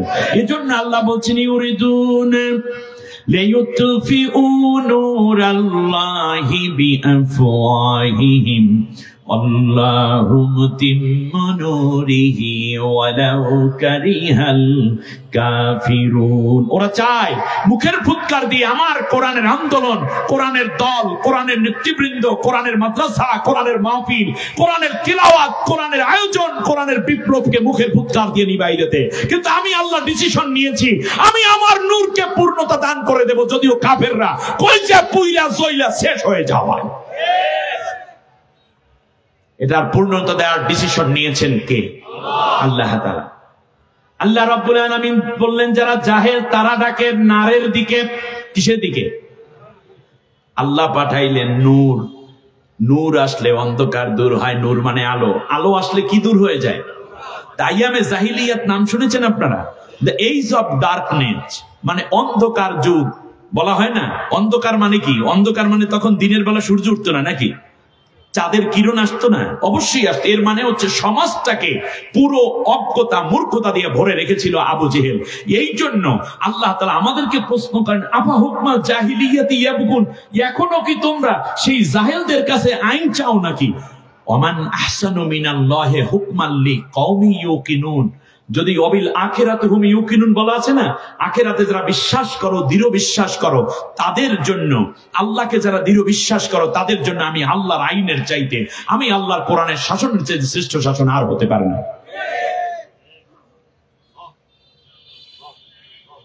আল্লাহ তাআলা নিষেধ করে বলছেন, ওয়ালা তুতিউ আমরাল মুসরিফিন। পাপিষ্ঠ যারা, নিজেরাই দুর্নীতিবাজ, চরিত্রহীন, নামাজ নাই, মাদক সেবী, দুর্নীতিবাজ, এই রকম লোকদের নেতা হলে, এই রকম লোকরা নেতা হলে কোনোদিন তোমরা তাদের আনুগত্য করবে না। ওয়ালা তুতিউ আমরাল মুসরিফিন। আমার কথা না, আল্লাহর অর্ডার, আল্লাহ তাআলার অর্ডার। আল্লাহ যেন আমাদের সবাইকে দ্বীনের পথে চলার তৌফিক দেয়। প্রিয় ভাইরা, এরপরে আমরা চলে আসি আবার। তাহলে আল্লাহ তাআলা বলছেন জাহেল যারা, তারা তোমাদেরকে নারের দিকে ডাকে। আল্লাহ রাব্বুল আলামিন বলেন, শুনে, আল্লাহু ওয়ালিয়ুল্লাযীনা আমানু ইউখরিজুহুম মিনাজ যুলুমাতি ইলান নূর ওয়াল্লাযীনা কাফারু আউলিয়াউহুমুত তাগুত ইউখরিজুনাহুম মিনান নূরি ইলাজ যুলুমাত। আল্লাহু আকবার। আল্লাহ রাব্বুল আলামিন বলেন, যারা মুমিন তাদের অভিভাবক আমি আল্লাহ। মুমিনদের অভিভাবক কে? আল্লাহ। আল্লাহ রাব্বুল আলামিন বলেন, অন্ধকার থেকে আমি তাদেরকে জুলুমাত থেকে নূরের দিকে নিয়ে আসি। আর যারা কাফের কাফের তাদের অভিভাবক হইল তাগুতি শক্তি, ইসলাম বিরোধী শক্তি, আর তাদেরকে আলো থেকে অন্ধকারের দিকে নিয়ে যায়। আমার দেশটাকে অন্ধকারে কোথায় ডুবালো? সুদ ঘুষ দুর্নীতি, বিদেশে অর্থ পাচার শুধু নয়, শরীফার গল্প, ট্রান্সজেন্ডার সহ সমকামিতাকে প্রমোট করার জন্য শিক্ষা সংস্কৃতিকে মনে হয় যেন হিন্দুত্ববাদ মূর্তি দিয়া আমার রাস্তাঘাট ভরার পাশাপাশি সাহিত্য, সংস্কৃতি, শিক্ষা, সিনেমা, ফেসবুক সব ভরে দিয়ে মনে হয় যেন কয়েকদিন পরেই তার বাবারে পূজা করাইয়া মুসলমান ছেলে মেয়েদেরকে শেষ পর্যন্ত মুশরিক বানানোর পায়তারা করছিল। ঠিক কিনা বলেন? এক মহা ক্ষতি। আমি তো সব কথা বলতে পারবো না, সংক্ষিপ্ত কথা হচ্ছে, একটা হলো নূর আর একটা হলো নার। আপনারা কোন দিকে যাবেন? নূরে না নারে? একটা হচ্ছে আলো আর একটা অন্ধকার। আমরা কোন দিকে যাব? তা আলো আছে কোথায়? কোরআনে। আলো আছে কোরআনের দলে, আলো আছে কোরআনের সাথে আলেমদের, আলো আছে ইসলামের নেতৃবৃন্দের, আলো আছে তাদের কাছে যারা আলোর দিকে ডাকে। ঠিক কিনা বলেন? কেউ কি বলে কার্ল মার্কসের আলো ঘরে ঘরে জানো, কেউ কি বলে লেনিনের আলো সংসদে জানো, কেউ কি বলে সমাজতন্ত্রের আলো সংসদে জানো। অতএব তাদের কাছে আলো নাই, আলো আছে কোরআনে, আলো আছে ইসলামে, আলো আছে মুহাম্মদ সাল্লাল্লাহু আলাইহি ওয়াসাল্লামের জীবনে। এই জন্য মুমিনরা আলোর দিকে ছুটবো, এই জন্য আমরা সবাই আলোর দিশারি হতে চাই। ঠিক না বলেন? এবারে আসেন, আচ্ছা এই আলোটা আসছে কোত্থেকে? জোরে বলেন, আলো আসে কোত্থেকে? উপর থেকে। এখন উপরে আল্লাহ, লাউহে মাহফুজ উপরে, আসমানগুলো কোন দিকে? উপরে। ফেরেশতারা কোথায়? উপরে। এবারে আপনি পরে আসেন, আমাদের জন্য আল্লাহ জান্নাত বানিয়েছেন মুমিনদের জন্য, সেই জান্নাতটা কোথায়? উপরে। জাহান্নাম কোথায়? নিচে। বাস। এখন আমরা তো জাতি হিসাবে আলোকিত জাতি হতে চাই, উন্নত জাতি হতে চাই। উন্নত মানে কি নিচের দিকে যাওয়া না উপরের দিকে যাওয়া? কথাটা ভালো করে বোঝেন। এই যে ছাত্ররা বিপ্লব করলো, জীবন দিল, ইসলামী আন্দোলন নেতৃবৃন্দ জীবন দিলে, আমি বলবো বিএনপির ভাইরাও যে জীবন দিলেন, সালাউদ্দিন কাদের চৌধুরী, ইলিয়াস আলী সহ অগণিত মানুষ হত্যা করা হয়েছে, তারা কি নিচে যাওয়ার জন্য জীবন দিয়েছে না উপরে যাওয়ার জন্য? জাতিটাকে যদি আপনি উপরের দিকে নিতে চান তাহলে কেমনে নিবেন? এবারে আপনি আসেন, জান্নাত কোন দিকে? উপরে।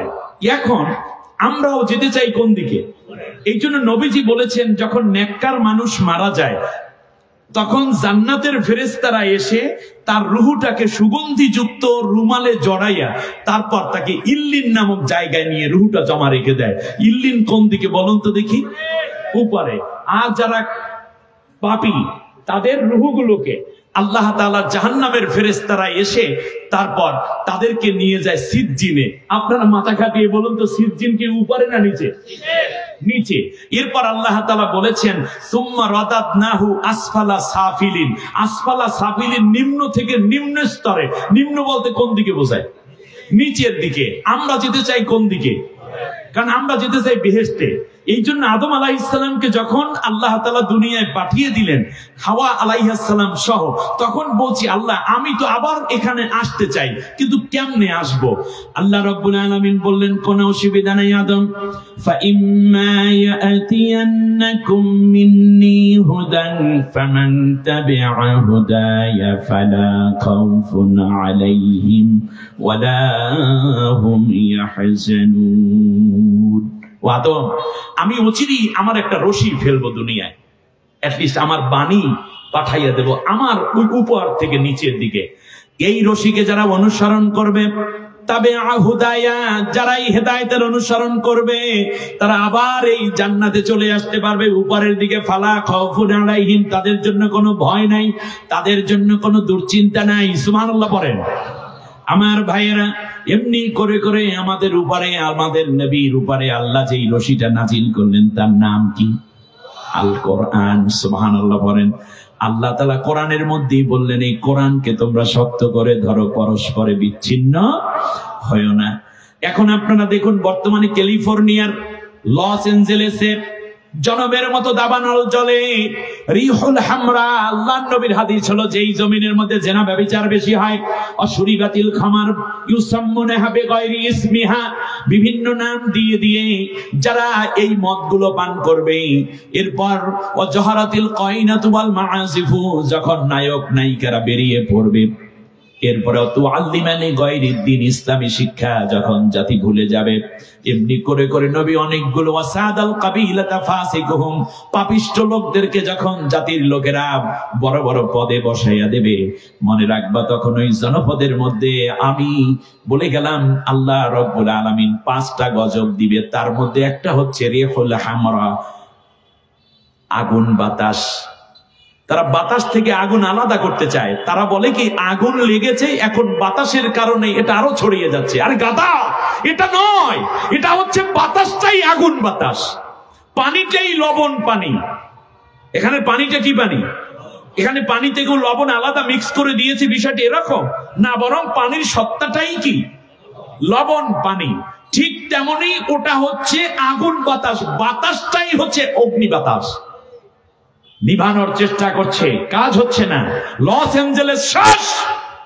পৃথিবীর সবচেয়ে জঘন্যতম কাজগুলোর উৎস হচ্ছে বিশ্বের এইটা। আমেরিকা বলে এইটা হচ্ছে বিশ্বের ভূস্বর্গ, এইটা নাকি বিশ্বের হেভেন, তাদের জান্নাত। আল্লাহ কয় জান্নাত পোড়াইয়া দিলাম জায়গা, ঠিক না বলে? বাতাস ছড়াচ্ছে, গোটা আমেরিকা জ্বলতে পারবে, জ্বলা লাগতে পারে।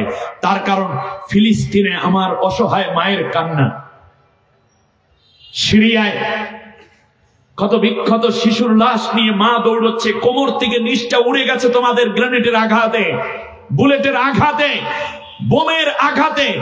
আর মা যখন শিশুটাকে এভাবে নিয়ে যাচ্ছে, তখন আম্মু আম্মু বলে, আম্মু আমার প্রচন্ড কষ্ট হচ্ছে। মা দেখতেছে কোমর থেকে নিচের অংশ ছিঁড়ে বহু দূরে পড়ে গেছে। বাবা ওই অংশটুকু টোকাইয়া এনে নিজের জামার সাথে জড়াইয়া নিয়ে স্ত্রীর পেছনে পেছনে দৌড়ায়। তখনও বাচ্চা কথা বলে, মাগো আম্মু আমার জন্য দোয়া করো, আমার খুব কষ্ট হচ্ছে। মা চুমু খাচ্ছে, এমন অবস্থায় সন্তান মারা গেছে। হাজার হাজার শিশুকে তোমরা হত্যা করেছো ইরাকে, এই সিরিয়ায়, এই ফিলিস্তিনে লক্ষ লক্ষ নারীকে বিধবা করেছো।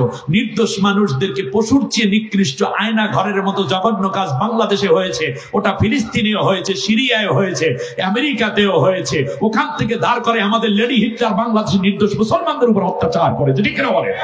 ওরা নাকি আবার ফিরে আসবে, চট করে চলে আসবে। বাংলার মানুষ জীবিত থাকতে আর সম্ভব হবে না, ন্যূনতম 100 বছর তোমাদেরকে গুনতে হবে, ঠিক কিনা বলেন? কুচাষ্টের জামানা আতা নেই, তবে আনা দরকার। অনেক হিসাব বাকি আছে আপার সাথে। আল্লামা সাইদি সাহেব বলেছেন এমন অবস্থা হবে গাছের গোড়া ধরে নাড়া দেবে, দিল্লি গিয়ে মামাবাড়ি পড়বা। ঠিক সেইটাই হয়েছে, ঠিক সেটা হচ্ছে। ইঁদুরের গর্ত পাবে না। এলাকার কত উমরা সোমরা নেতা নেত্রী ছিল, কই একটার খবর আছে? নাই, বড়টারই খবর নাই। মিয়া বড় বড় মহারত্তি তারা পাইছে আধরত্তি, উনি এসে একটা বাটি নিয়ে ভরিয়ে দাও আনতেছে, বড়টার খবর নাই, ছোটর তো বেল নেই। আমার ভাইয়েরা, আমি আপনাদেরকে বললাম তাহলে নার আছে কোথায়? নিচে। আপনারা দেখবেন এই বাড়িটা 1 মিনিটের মধ্যে গোটা বাড়িতে আগুন লেগে গেছে। পানি দেয়, কিচ্ছু হয় না। শেষ পর্যন্ত আপনারা দেখবেন কিছু লোক ছাদে গিয়ে আশ্রয় নেয়, একেবারে টপ ছাদে। তারপরে হেলিকপ্টার আসে, এসে উপর থেকে একটা রশি ছাড়ে, ওইটার মধ্যে আছে আবার বিছানার মতো। তারপর বলে যে তোমরা সবাই এইটাকে ধরো, এখানে বসো, এরপরে এই রশি শক্ত কইরা ধরো। তখন মায়ে ধরে, শিশু ধরে, বাপে ধরে, ভাই ধরে, যারা ফ্যামিলি সবাই ধরে। ধরার পরে যখন ক্লিয়ার হয়, তারপরে ওখান থেকে হেলিকপ্টারটা একটা নিরাপদ জায়গায় উড়াইয়া নিয়ে যায়। যাওয়ার পরে একটা জায়গায় তাদেরকে আস্তে করে নামাইয়া দেয়, জীবনে বেঁচে যায়। আমরা এই দুনিয়ার থেকে আবার জান্নাতে যেতে চাই। জান্নাত কোন দিকে? উপরের দিকে। এই জন্য আল্লাহ আমাদেরকে জান্নাতে নিতে চান, এই জন্য একটা রশি ফালাইছে। আল্লাহ তাআলা রশি ফালাইয়া বললেন যে তোমরা এই রশিটাকে শক্ত করে আঁকড়ে ধরো। বলেন তো কি করে? শক্ত করে আঁকড়ে ধরো। ওয়ালা তাতাফাররাকু ফি, এবং তোমরা এটার মধ্যে কি করো না? পরস্পরে বিচ্ছিন্ন হয়ো না। এবার খেয়াল করুন তো দেখি, আল্লাহ তাআলা ফালাইলেন একটা রশি, সেই রশি আমাদেরকে টেনে নিবে কোথায়? কোন দিকে বলেন তো দেখি? জান্নাতে। এখন আমাদের চূড়ান্ত দুশমন যেই একজন আছে, তার নাম কি? শয়তান। শয়তান কইল তাহলে আল্লাহ রাব্বুল আলামিন টাইনা নেবেন কোন দিকে? উপরে আছে কি? জান্নাত। উপরে আছে আরশ, উপরে আছে ফেরেশতা, উপরে আছে লাউহে মাহফুজ। এই জন্য আমরা যেতে চাই উপরে। আমাদের অর্থনীতিকে ঊর্ধ্বগতি করতে হবে, সমাজনীতিকে ঊর্ধ্বগতি করতে হবে, চিকিৎসা সেবাকে উন্নত করতে। উন্নত মানে কি? উপরের দিকে। আর শয়তান চ্যালেঞ্জ করে বলল যে আল্লাহ তোমার বান্দারে তুমি দুনিয়ায় তো পাঠাইবে, আমি সবগুলারে নিচের দিকে টাইনে রেখে দেব।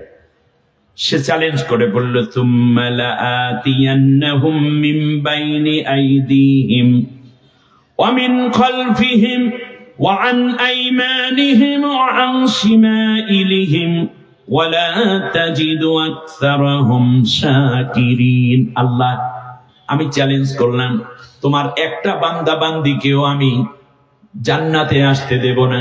এই জান্নাত থেকে আমারে আজকে তাড়াইয়া দিলা তুমি, কারণ আমি আদমকে সিজদা করিনি, অথচ আদম হাওয়াকে তুমি দুনিয়ায় পাঠাইলা। তার সন্তান সন্ততি যা আসবে আমি সবগুলাকে জাহান্নামে নিয়ে ভৈরা ফেলাবো। তার কারণ আমি তার ডান দিক থেকে আক্রমণ করব, বাম দিক থেকে আক্রমণ করব, সামনের থেকে আক্রমণ করব, পেছনের দিক থেকে আক্রমণ করব। মানে জাহান্নামের রশি আমি 4 দিক থেকে ফালাইয়া রাখবো। তারপর এই রশিটা তাদেরকে ধরতে বলবো। যেমন সমাজতন্ত্রের রশি, পুঁজিবাদের রশি, ধর্মনিরপেক্ষ মতবাদের রশি, এমনি করে করে রাজতন্ত্রের রশি, বিভিন্ন রশি আমি ফালাইয়া রাখবো। এবার বলেন তো দেখি, শয়তানের রশিগুলা যারা ধরবে তারা কি উপরের দিকে যাবে না নিচের দিকে যাবে? মানব রচিত মানুষেরা যে আইনটা বানাইছে, বিধানটা বানাইছে, এটাকে আসমানে বৈশা বানাইছে না দুনিয়ায় বৈশা বানাইছে? এই মানুষগুলা কোত্থেকে তৈরি? মাটি থেকে। এরপরে আল্লাহ তাআলা তাদেরকে নিবেন কোথায়? মাটির মধ্যে। মাটির অভ্যন্তরে রয়েছে আগ্নেয়গিরি, রয়েছে অগ্নি উৎপাত, জাহান্নামটাও মাটির মধ্যে। এখন যদি কেউ ওই মানব রচিত রশিগুলা ধরেন, শয়তানের বানানো রশি ধরে, বলুন সে আপনাকে উন্নত করবে নাকি অধপতনে টানবে? কিন্তু আপনারা কি পতন হতে চান না উন্নত হতে চান? নারে যেতে চান না নূরের পথে যেতে চান? এখন দেখুন দেখি, একটা হইল উপরে, আর একটা টানে নিচে, একটা টানে নারের দিকে, আর একটা টানে নূরের দিকে। বলুন আল্লাহু আকবার। আমরা যেতে চাই কোন পথে? নূরের পথে। নূর আসলে কোন দিক থেকে?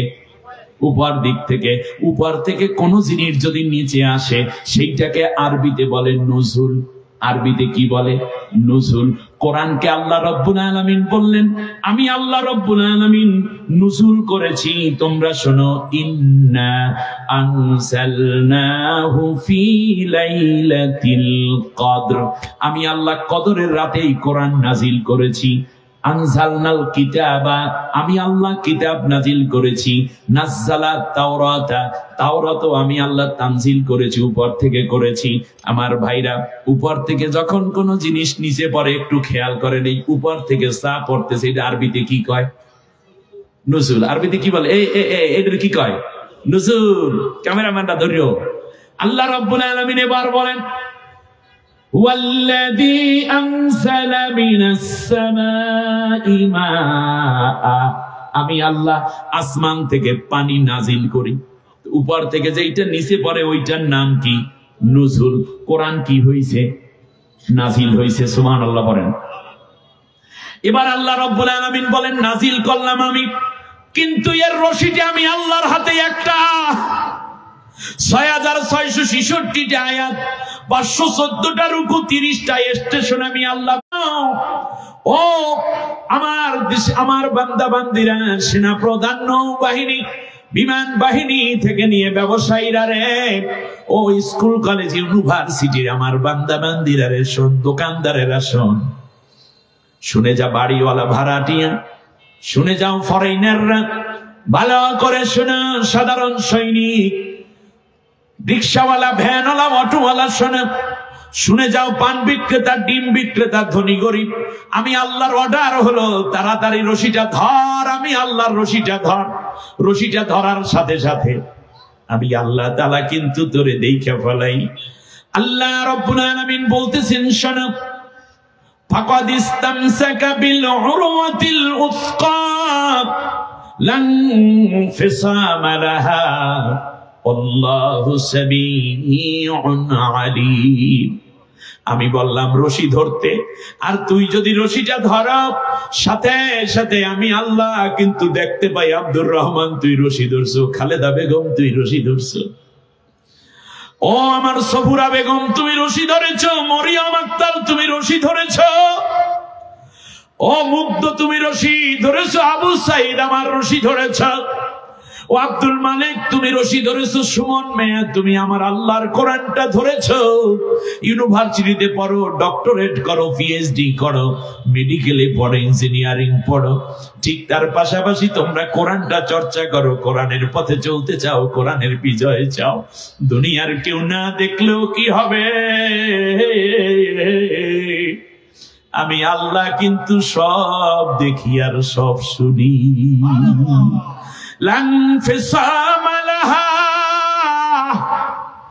আমি আল্লাহ ওয়াদা করলাম, একবার যদি তুই তোর হাতটা, কোমরটা, গলাটা একবার আমার কোরআনের সাথে রশিতে পেঁচাইয়া দিতে পারো, পৃথিবীর এমন কোন শক্তি নেই আমার হাত থেকে তোরে ছিনাইয়া নিতে পারে।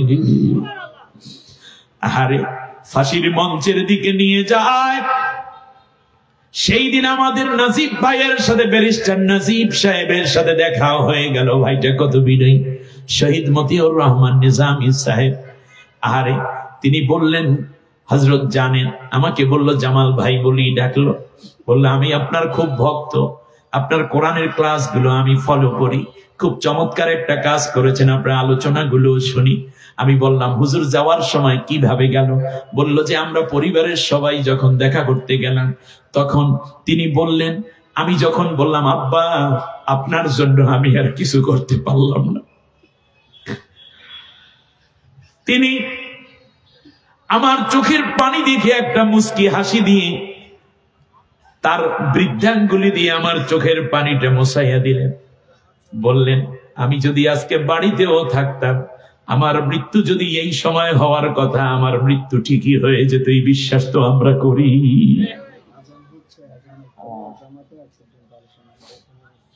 আমার ভাইয়েরা, আজান একজনে জবাব দিয়ে দেন। জি, যে কোনো একজনের দায়িত্ব না, যদি আজান শোনা যায় সমস্যা নাই তো। জি বললেন, শোনো। তারপরে আমার মাকে বললেন যে আমার সন্তানগুলোকে আমি যে পথে বানাইলাম সেই পথে তৈরি করে নিও, তোমার কোনো হক আমি আদায় করতে পারিনি, জান্নাতের সিঁড়িতে তোমার সাথে আমার দেখা হবে। আমার বন্ধুগণ, একবার যার গলার মধ্যে কোরআনের রশি লাগছে, যার কলিজার মধ্যে একবার যার রশি আল্লাহ পড়াইছে, দুনিয়ার ফাঁসির রশি তাদেরকে থামাতে পারে না, ঠিক না বলেন? কলজার লগে বান্দি রাহুম তোয়ারে,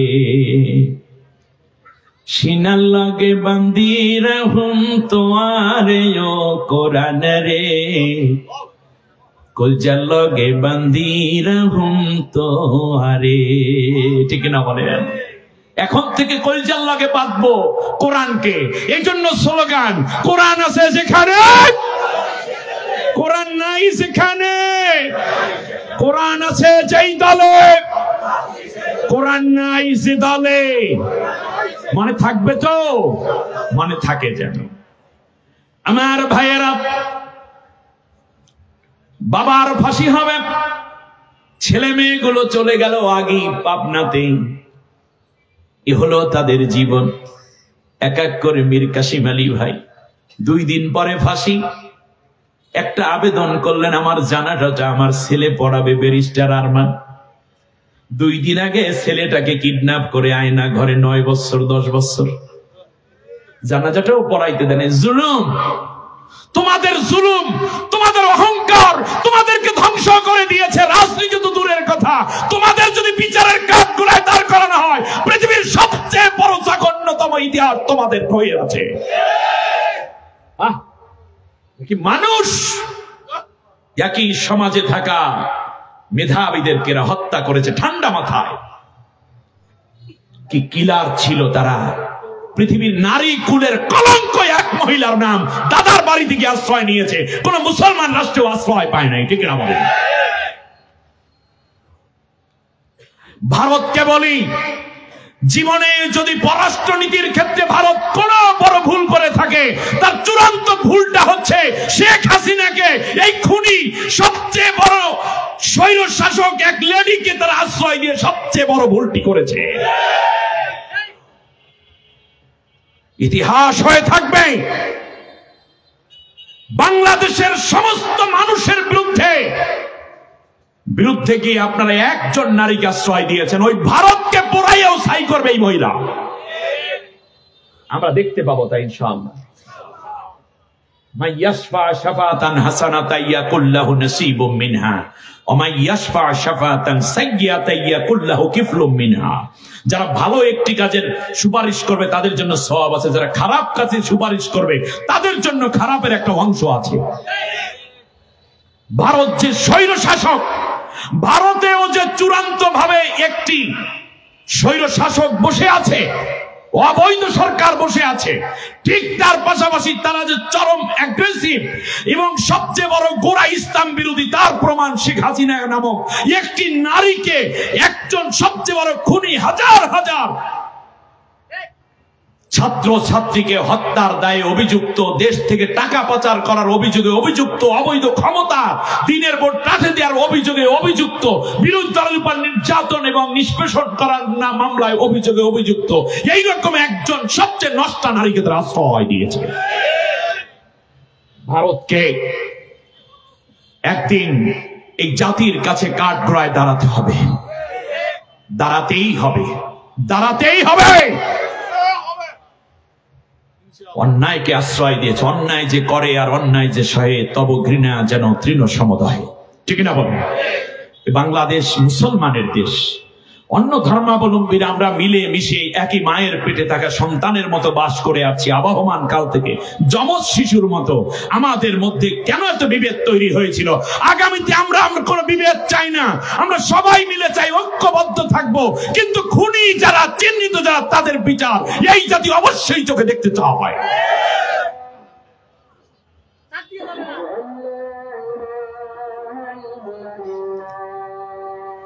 সবাই বসবেন, আমি আলোচনা শেষ করে দিচ্ছি।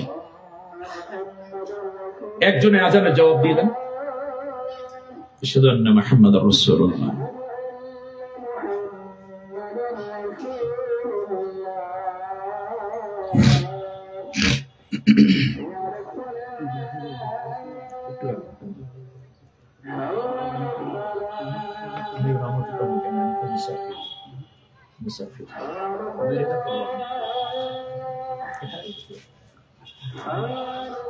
আমি 10 মিনিট শেষ করে দিচ্ছি।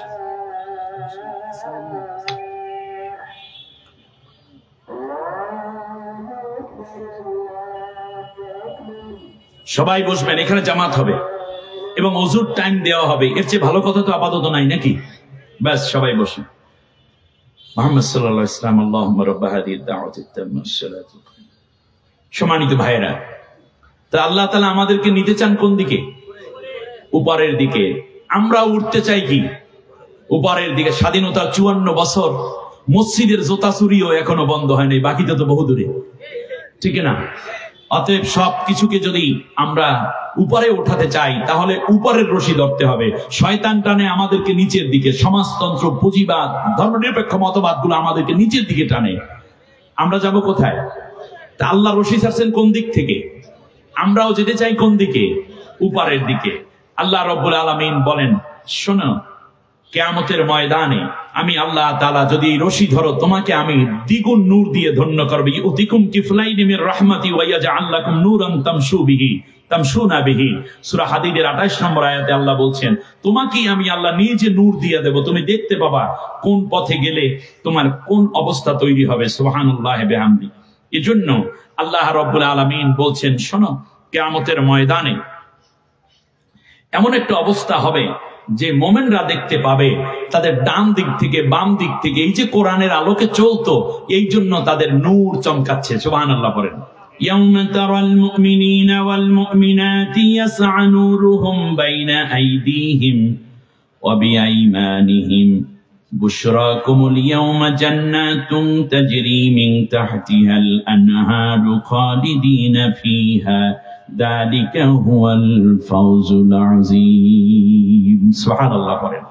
আল্লাহ তাআলা বলছেন যে তারা দেখতে পাবে তাদের ডান দিক থেকে বাম দিক থেকে নূর চমকাচ্ছে, চোখের পলকে তারা জান্নাতে চলে যাবে, যার তলদেশ দিয়ে ঝর্ণা ধারা প্রবাহমান, অনন্তকাল তারা সেখানে থাকবে। এটাই তাদের চূড়ান্ত বিজয়। অতএব দুনিয়ায় আপনি কোরআনের পক্ষে থাকবেন, কোরআন বিজয়ের আন্দোলনে থাকবেন। দুনিয়ায় যদি আপনি এমপি মন্ত্রী না হতে পারেন, মেম্বার চেয়ারম্যান না হতে পারেন, আপনার দল যদি কোরআনের রাজ কায়েম নাও করতে পারে, কোরআনের পক্ষে থাকার কারণে আপনার ব্যক্তি জীবনের বিজয় কেউ ঠেকাইতে পারবে না ইনশাআল্লাহ। তার কারণ আল্লাহ নিজে বলছেন তুমি সেই দিন বিজয়ী হয়ে যাবে। এই দৃশ্য দেখে ভালো করে বুঝুন আমার আল্লাহর কথা। সূরা হাদীদের 13 নম্বর আয়াতে আল্লাহ বলছেন, মুনাফিকরা যখন দেখবে যারা কিছু কিছু ইমান আনার ভাব লইতো কিন্তু কোরআনের আলো দিয়ে সমাজ গড়ুক, রাষ্ট্র হোক, এটা যারা চাইতো না, তারা তখন বলতে থাকবে, ইয়াউমা ইয়াকুলুল মুনাফিকুনা ওয়াল মুনাফিকাতু লিল্লাযীনা আমানু নজুরুনা নাকতাবিস মিন নূরিকুম কিলা রজিউ ওয়ারাআকুম ফালতামিসু নূরান ফাদুরিবা বাইনাহুম বিসূরিন লাহু। আল্লাহ রাব্বুল আলামিন বলেন, মুনাফিকরা তখন বলবে, ও কোরআনের সাথীরা, তোমরা তো নূর নিয়ে চলে যাও, আমাদেরকে একটুখানি নূর দিয়া ধন্য করে দাও। তোমরা ওখানে একটুখানি দাঁড়াও, সামনে যদি একটা আলো জ্বলে আপনারা দেখবেন অনেক মানুষ কিন্তু সেই পর্যন্ত যেতে পারে। ডাক দিয়া বলবে, একটুখানি দাঁড়াও, একটু দাঁড়াও, একটুখানি দাঁড়াও, তোমাদের নূর দিয়ে আমরা একটু জান্নাতে যেতে চাই। তখন এই কোরআনের সাথীরা বলবে, কিলা রজিউ ওয়ারাআকুম, তোমরা ফিরে যাও, ফিরে যাও। তার কারণে এই নূরগুলো আল্লাহ রাব্বুল আলামিন দিয়েছিলেন কোরআনের মধ্যে, নবীর আদর্শের মধ্যে। আজকে যেহেতু তোমরা সেই সময় এই নূরের দিকে আসো নাই, এই জন্য আল্লাহ রাব্বুল আলামিন তোমাদের জন্য এই নূরকে নিষেধ করে দিয়েছেন। তাহলে আল্লাহর রশিকে শক্ত করে ধরতে হবে, একাকী না সবাই মিলে? সবাই বলেন, একা না সবাই? আমার ভাইয়েরা, অতএব আমরা যেন আল্লাহ সুবহানাহু ওয়া তাআলার নূরকে, কুল্লু হিজবিন বিমা লাদাইহিম ফারিহুন, নিজেরা নিজের দল নিয়ে আনন্দে থাকলে অনেক সময় কোরআনের কাছে আসতে চায় না। আল্লাহ না আসতে পারার 3টা কারণ বলেছেন, সময় স্বল্পতার কারণে আমি আর আলোচনাটা দীর্ঘ করলাম না। সূরা আলে ইমরানের 103 নম্বরে আয়াত, তাফসীর আপনারা বাকিটা দেখে নেবেন। তাহলে আল্লাহ রাব্বুল আলামিনের রশির নাম হচ্ছে কোরআন, রশির নাম ইসলাম। এখন থেকে ইসলামী জীবন ব্যবস্থা, ইসলামী রাষ্ট্র, ইসলামী সমাজ, ইসলামী অর্থ ব্যবস্থা আমরা কায়েম করার জন্য কাজ করব। সেই ক্ষেত্রে যখনই সুযোগ আসবে তখন সবচেয়ে বড় দলটিকে আমরা আরো এগিয়ে দিয়ে আল্লাহর কোরআনের রাজ কায়েমে তাড়াতাড়ি সহযোগী ভূমিকা পালন করব। কোনো ইখতিলাফ করব না। আল্লাহ তাআলা আমাদের সবাইকে কবুল করুন এবং আজকের এই কথাগুলো যেন আমি সহ আমরা সবাই ভালোভাবে আমল করে জান্নাতি মানুষ হিসেবে আল্লাহর রহমতের ছায়ায় দুনিয়া এবং আখিরাতে থাকতে পারি। আল্লাহ সেই তৌফিক দান করুন। ক্রীড়া পরিষদ যারা এই কাজটি করেছেন, তরুণ একতা ক্রীড়া পরিষদ, আল্লাহ তাদের আয়োজনকে কবুল করুন এবং কিয়ামত পর্যন্ত এই ধারা অব্যাহত রাখুন। যারা এই পর্যন্ত ইন্তেকাল হয়েছেন এই সদস্য 24 বছরে, আল্লাহ সবাইকে কোরআনের বরকতে মাফ করে দিন। শ্রোতা মণ্ডলী, আয়োজক এবং দানকারী যারা ছিলেন তাদের মধ্যে যারা কবরবাসী, আল্লাহ সবাইকে মাফ করুন। যারা বেঁচে আছেন অসুস্থ, আল্লাহ শেফায়ে আজেলা দান করুন। যারা ব্যবসা বাণিজ্য করছেন, ব্যবসায় আল্লাহ তাআলা বারাকা দান করুন এবং একতা